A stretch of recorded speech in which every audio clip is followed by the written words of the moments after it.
So I finished 2011 in this stressful time, in feeling like I needed to stop competing in powerlifting.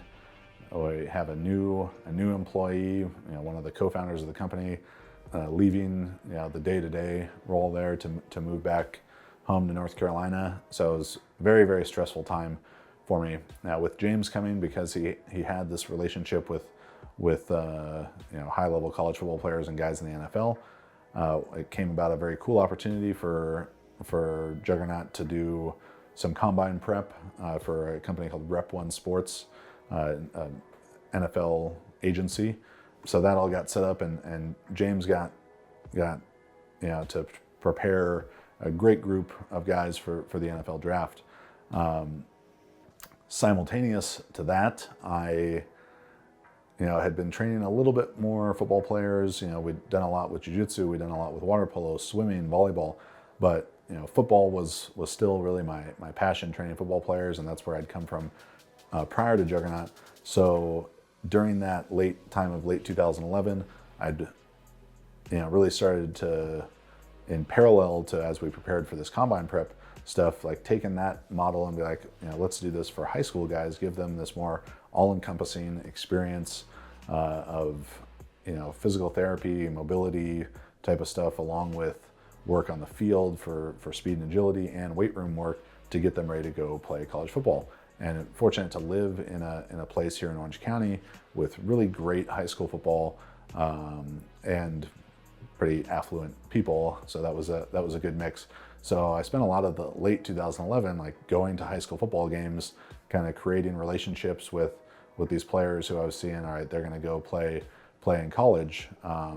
So as James began the combine prep stuff in early 2012, I began training this group of about 15 high school football players, all outgoing seniors, to help them prepare for college football, to play college football the next year.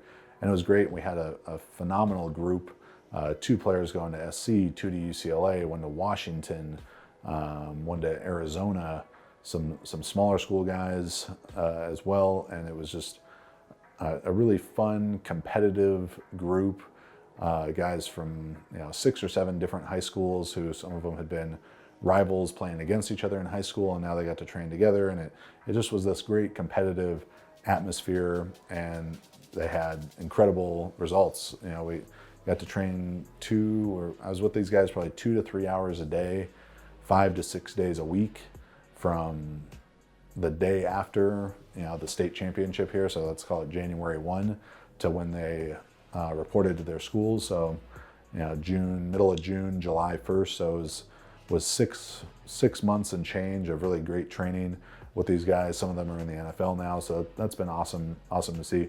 And all through this time, I also got to see how James approached creating programs and coaching, and all these books that people say you got to read Super Training, you got to read Science and Practice of Strength Training, and this Charlie Francis stuff, and Russian translated manuals. People always say to read that stuff, and maybe you do read it, but very, very few people, I think, actually understand it. I had read it, and I didn't understand it. I didn't understand how to practically apply it.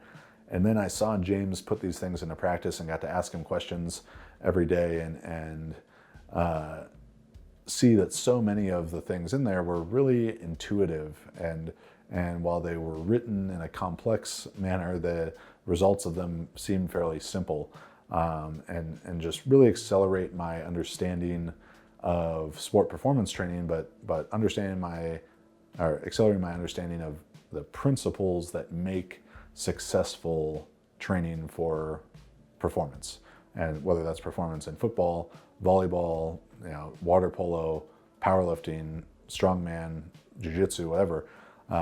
So again, huge thanks to James. He's the biggest influence in my development as a coach that year, learning from him. So as I began 2011, I was not training for powerlifting. I was really not training very much at all, maybe once or twice a week. I think I'd gotten up, I was probably weighing about 325 then, and I was like, all right, I'm gonna lose weight. Got down to like 290, 295 through the first 2.5 months of 2011, and with really no aspirations or inkling in my mind that I was going to return to competing in powerlifting. So one day I saw an ad on Facebook or a Facebook event for California's Strongest Man, and it was St. Patrick's Day weekend, and it was about a week before that. And I contacted the guy and I was like, hey, can I still sign up for this? I'd never done Strongman before. We had some of the implements. We had like a yoke and some tires and stuff. But I'd never done a log press. I'd really never walked a yoke. But I asked him, I think 7 or 8 days before the competition, hey, can I sign up for this? They let me sign up. So I tried to figure out how to press a log for the next week and, put some videos up and got feedback from people, but show up to California Strongest Man 2012 on what had to be the worst day of weather I may have ever experienced in my life here in Orange County. Cold, super windy, raining really hard. We're competing, right at the beach in Huntington Beach, in the parking lot there, and just freezing my ass off doing these events I'd never done, and did okay. I think I got fifth place, and as shitty of a day as it was a lot of fun. So I decided that day, I was like, all right, Strongman, let's figure it out. Let's do this.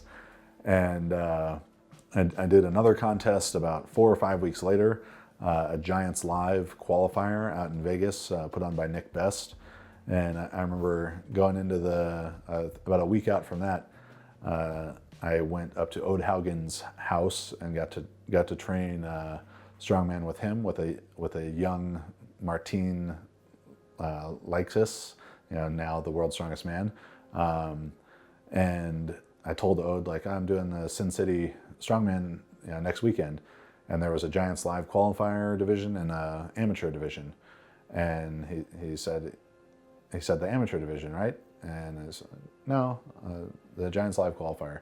And I think all he really knew was that I was a guy who showed up to his house to train Strongman that day, and I'd been doing it for a month. And so he's like, no, he's like, oh, you should probably do the amateur one.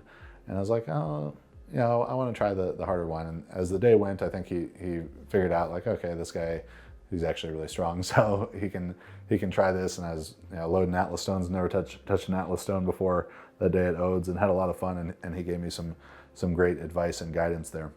So I went on and did the Sin City Strongman. I think I got 4th there, but that was with like some multiple pro strongmen. Missed making the Giants Live by like 2 points. So I was really fired up about Strongman. Did another Platinum Plus NAS show that summer, just missed winning my pro card there. So finally, November 2012, go to Strongman Nationals, Tunica, Mississippi, only the most glamorous places for strength competitions, Harrah's Casino in Tunica, and won Strongman Nationals, two-day contest, earned my pro card there. And similarly to when I released the original Juggernaut method in 2010, I had been working on an updated version to that, Juggernaut Method 2.0, with tweaks to that program, with just reflecting the previous, the last 2 years of coaching athletes and my own training experiences. So I'd written the whole book, and then I was like, I'm going to release it the day after, 2 days after Strongman Nationals. So if saying to myself, if you don't win, don't even bother releasing this book. It's all been a waste. But I put that pressure on myself again, and luckily I came through with it again. So won Strongman Nationals, released the book. So that was like another exciting new kind of venture forward in doing, pushing the online side of things. Also, simultaneously to this, we continued to struggle to take that next step in the in-person business. We're breaking even, making a little bit of money. It was okay, but it was not, not what I wanted it to be. And all the while I'm seeing like, this book is selling, their online presence is growing. Like, I don't have to pay rent to sell this Juggernaut Method ebook. Like I can just write and do that stuff. So I really like training the football guys, but a lot of the other stuff I'm not as passionate about anymore. So in September 2012, our 3-year lease we had signed on this building was up, and I made the decision at that point to move away from doing from having our own facility. And it was a tough decision. It was a decision that hurt my pride, that I felt like, moving out of this place, I'm a failure. I've failed to do what I set out to do and make this great gym. But as tough as it was, and sleepless nights and stuff that came along with it, it ended up opening me up to so much more that I've gotten to do since then. And sort of the crux of the idea that helped me make the decision to move away from renting our own facility was, I realized we're never going to have more than 100, 150 athletes that we train on a weekly or monthly basis here at the physical gym. But I was like, there's thousands of people who have bought this book and who are reading these articles that I'm writing online or making these videos. I said I can help thousands of people or tens of thousands of people by dedicating more of my time and energy to that, rather than just a couple hundred here in person.